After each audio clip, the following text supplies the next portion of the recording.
Would I be the a-hole if I finally put my family first? This comes from the Charlotte Dobre YouTube subreddit. Let's get into it. I, 35 female, have a son who is 11. He's very well behaved in where I rarely even have to do as much as raise my voice to him. He's essentially my little broke bestie. He does pretty well in school. His difficulties as he is on the spectrum.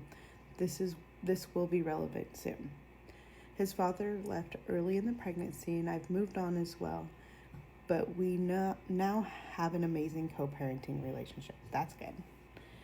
For the most part, I've raised him alone with some village help from my parents, watching him while I'm at work or if I have to run any errands, and some help here and there from my brother and his wife, such as picking up from school with my niece and nephew, the twins,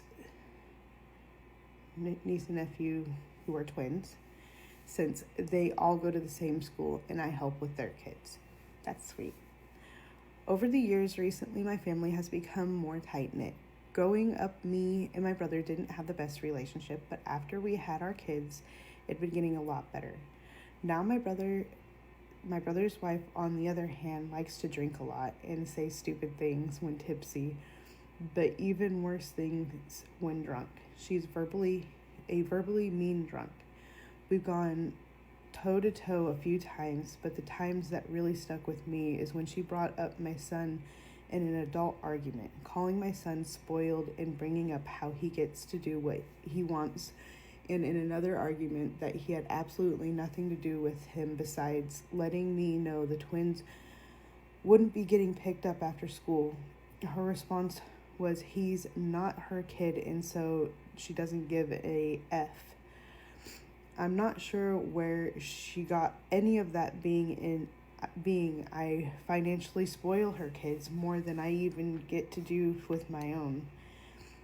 He's got good grades and he's never gotten in trouble at school, whereas both the twins have. My niece has gotten suspended and both have gotten multiple detentions. The most he gets away with is eating what he wants. He has food aversions and not cleaning his room every single day. She doesn't sound like a very good person. Our kids are really close given that they're only 2 years apart. They are all basically siblings and they see it as they see it and love each other. I treat the twins as much as I possibly can for every holiday and special event. They would sleep over just about every single weekend. I take them out on day trips when I can, and they are over every single day for years, being they lived within walking distance of our house. Me and my now husband were friends before I had my son, but lost touch. We reconnected not long after my son's father left and started seeing each other 2 years after my son was born. So my husband's been in my son's life basically since birth. That's awesome. We've done a lot of things with my son and the twins, mostly because, as I said, they are over every single day to play. Day trips, amusement parks, movies. The downside is over the years, we rarely got to do anything just the three of us. That's sad. You really should have prioritized your small family or your immediate family so that way you guys could grow and have your own thing, you know? Now, here's where I start to feel like the a-hole. Last year they moved and the twins don't come over as much anymore. My husband and I also got married last year and just had a baby girl last month that my son absolutely adores. I have so much planned for the four of us, but feel guilty as I'd like to do things as a family with my kids alone sometimes. I want to go to fairs. I want to do family outings, just the four of us. I want to go out and eat without feeling guilty. I want to do things with just my son every now and then. I want to buy him things other than just clothes without the twins getting upset. I want to finally take family vacation, just the four of us, without feeling like I have to financially cover everyone. I've never been on an actual vacation, being we didn't have the money to cover everyone, not just the twins.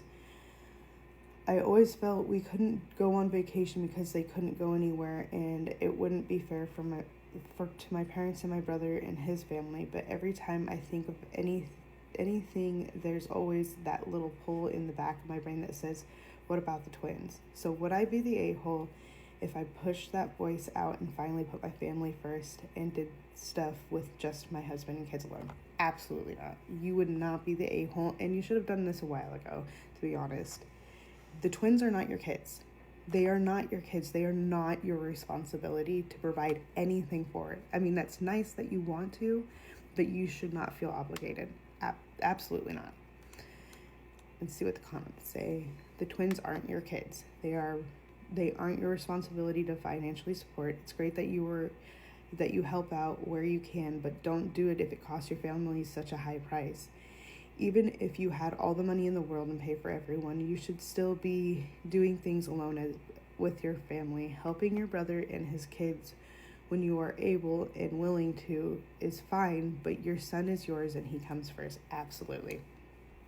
And the next comment says, okay, so no, you, your husband, and your kids constitute an entire family, right?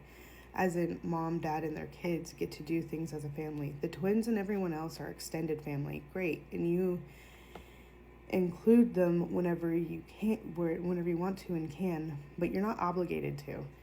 If you and your husband woke up tomorrow and decided to rent a cabin for a week and take your kids and nobody else, that is no one else's business. Exactly. If you don't draw some healthy lines, be prepared for people to come and expect you to act as though you have more kids than you do. You're voluntarily setting up that expectation for yourself and everyone else. Loving someone doesn't mean that there's no limits. And you and your husband get to decide what your limits are. So plan things with your own kids whenever you want and can afford it. And maybe look at your calendar and think about smaller, more local things to do with all the kids periodically. Once a month, once every other month, whatever works out for you. Yeah, and it also sets you up for being a doormat to the rest of your family. And that's never a good feeling, and it's never a good thing. So, and plus your kids are learning that that's how your relationships are supposed to be, just as well as your relationship with your spouse. They learn your relationship with the extended family as well through you. So just keep that in mind, and I wish you the best, and I'll see you guys in the next one. Bye.